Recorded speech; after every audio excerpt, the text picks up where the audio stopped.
ആലപ്പുഴ രക്ഷാപ്രവർത്തന കേസിൽ വ്യക്തത വരുത്തിയ റിപ്പോർട്ട് ഡിജിപിക്ക് കൈമാറി. പരിശോധിച്ച ശേഷം റിപ്പോർട്ട് ഉടൻ ആഭ്യന്തര വകുപ്പിന് കൈമാറുമെന്ന് ഡിജിപിയുടെ ഓഫീസ് അറിയിച്ചു. കേസ് അട്ടിമറിയിൽ എം.ആർ. അജിത് കുമാറിന്റെ പങ്കാളിത്തം സംബന്ധിച്ച് കൂടുതൽ പരാമർശങ്ങൾ റിപ്പോർട്ടിൽ ഉൾപ്പെടുത്തിയതായി സൂചനയുണ്ട്. ആർ അനന്തകൃഷ്ണൻ കൂടുതൽ വിവരങ്ങളുമായി ചേരുന്നു. അനന്തൻ, അജിത് കുമാറിനെ സംരക്ഷിക്കാനുള്ള നടപടികൾ വീണ്ടും നടക്കുകയാണോ, വീണ്ടും സംരക്ഷണം ഒരുക്കുകയാണോ എന്ന രീതിയിൽ പല ചർച്ചകൾ നടക്കുന്നുണ്ടായിരുന്നു. കോൺഗ്രസിനുള്ളിൽ തന്നെ അജിത് കുമാറിനെതിരെ നടപടി വൈകുന്നതിൽ അതൃപ്തിയുണ്ട്. അതിനിടെയാണ് ഇപ്പോൾ റിപ്പോർട്ട് വ്യക്തത വരുത്തി കൈമാറിയിരിക്കുന്നത്. വിശദാംശങ്ങൾ എന്താണ്? സന്ധ്യ, ആലപ്പുഴ രക്ഷാപ്രവർത്തന കേസുമായി ബന്ധപ്പെട്ട് SIT തലവൻ SP ഷൗക്കത്ത് അലി റിപ്പോർട്ട് DGPക്ക് നേരത്തെ നൽകിയതാണ്. എന്നാൽ ഇതിൽ കുറച്ച് ഭാഗങ്ങളിൽ വ്യക്തത വേണം എന്ന് സംസ്ഥാന പോലീസ് മേധാവി റവാഡ ചന്ദ്രശേഖരൻ SP ആവശ്യപ്പെട്ടിരുന്നു. ഇതിന്റെ അടിസ്ഥാനത്തിലാണ് കൂടുതൽ ആ റിപ്പോർട്ടിൽ കൂടുതൽ വിശദാംശങ്ങൾ കൂടി ഉൾപ്പെടുത്തി ഇപ്പോൾ DGPക്ക് വീണ്ടും സമർപ്പിച്ചിരിക്കുന്നത്. ഈ ആലപ്പുഴ രക്ഷാപ്രവർത്തനം എന്ന ആ രീതിയിൽ വ്യാഖ്യാനിക്കുന്ന ലാത്തിചാർജ് മുൻ മുഖ്യമന്ത്രി പിണറായി വിജയന്റെ ഗൺമാൻമാർ യൂത്ത് കോൺഗ്രസ് പ്രവർത്തകരെ തല്ലിയ ആ കേസുമായി ബന്ധപ്പെട്ട് അത് കേസിന്റെ അന്വേഷണം അട്ടിമറിച്ചതിന് പിന്നിൽ അന്നത്തെ ക്രമസമാധാന ചുമതലയുള്ള ADGP M.R. അജിത് കുമാർ ആയിരുന്നു എന്നുള്ള ആരോപണങ്ങൾ പുറത്തു വന്നിരുന്നു. മാത്രമല്ല SIT അന്വേഷണത്തിൽ അത് കണ്ടെത്തിയതായും വിവരങ്ങൾ ഉണ്ടായിരുന്നു. അപ്പോൾ അത് സംബന്ധിച്ച് കൂടുതൽ പരാമർശങ്ങൾ ഇപ്പോൾ സമർപ്പിച്ചിരിക്കുന്ന റിപ്പോർട്ടിലുണ്ട് എന്നാണ് മനസ്സിലാക്കാൻ കഴിയുന്നത്. അത്തരം സൂചനകളാണ് ഇപ്പോൾ പുറത്തു വരുന്നത്. നേരത്തെ M.R. അജിത് കുമാറിനെതിരായി ചില മൊഴികൾ ആ റിപ്പോർട്ടിലുണ്ടായിരുന്നു.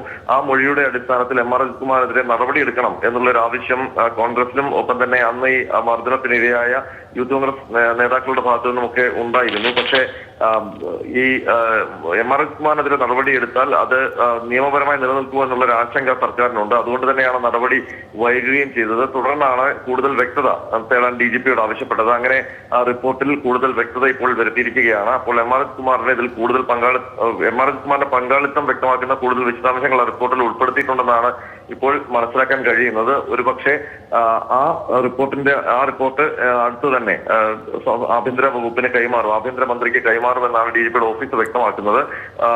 ആ റിപ്പോർട്ട് ലഭിച്ചാൽ ഉടൻ മറ്റ് നിയമോപദേശങ്ങൾ തേടിയ ശേഷം M.R. അജിത് കുമാറിനെതിരെ നടപടിയിലേക്ക് പോകാനാണ് സാധ്യത. പക്ഷേ അത് എപ്പോൾ ഉണ്ടാകും എന്നുള്ള കാര്യത്തിലാണ് ഇനിയും വ്യക്തത ലഭിക്കേണ്ടത്. കാരണം M.R. അജിത് കുമാറിന് അടുത്ത് തന്നെ DGPയായി പ്രൊമോഷൻ ലഭിക്കാനിരിക്കുകയാണ്. കാരണം നിലവിലുള്ള ഫയർഫോഴ്സ് മേധാവി നിതിൻ അഗർവാൾ ഈ മാസം വിരമിക്കും. അതോടുകൂടി ഒരു അടുത്ത ADGPക്ക് DGPയായി പ്രൊമോഷൻ ലഭിക്കും. അത് M.R. അജിത് കുമാറാണ് നിലവിലെ സീനിയോറിറ്റി ഉള്ള ADGP. അപ്പോൾ ആ പ്രൊമോഷന് മുൻപ് നടപടി ഉണ്ടാകുമോ എന്നുള്ളതാണ് ഏറ്റവും കൗതുകമായ കാര്യം. അപ്പോൾ അത് അങ്ങനെ വേണം എന്നുള്ളതാണ് കോൺഗ്രസിലെ ഒരു വിഭാഗം ഉന്നയിക്കുന്നത്. പക്ഷേ അങ്ങനെ നടപടി എടുത്താൽ അത് നിയമപരമായി നിലനിൽക്കുമോ എന്നുള്ള ഒരു ആശങ്കയും അജിത് കുമാർ കോടതിയിൽ പോകുമെന്നുള്ള ആശങ്കയും സർക്കാരിനുണ്ട്. അതാണ് കഴിഞ്ഞ ദിവസം മുഖ്യമന്ത്രിയും വ്യക്തമാക്കിയത്. ഏതായാലും ഈ DGPക്ക് റിപ്പോർട്ട് പുതുക്കി ലഭിച്ചതോടുകൂടി ഇനി നടപടിയിലേക്ക് കാര്യങ്ങൾ പോകാനുള്ള സാധ്യതയാണ് കാണുന്നത്. ശരി അനന്തൻ സൂചിപ്പിച്ചതുപോലെ പ്രമോഷനാണോ അതോ റിപ്പോർട്ട് പരിശോധിച്ച് തുടർ നടപടികളാണോ ഉണ്ടാകുക എന്നത് കാത്തിരുന്ന് തന്നെ അറിയേണ്ട കാര്യമാണ്. ആർ അനന്തകൃഷ്ണനാണ് വിവരങ്ങൾ നൽകിയത്.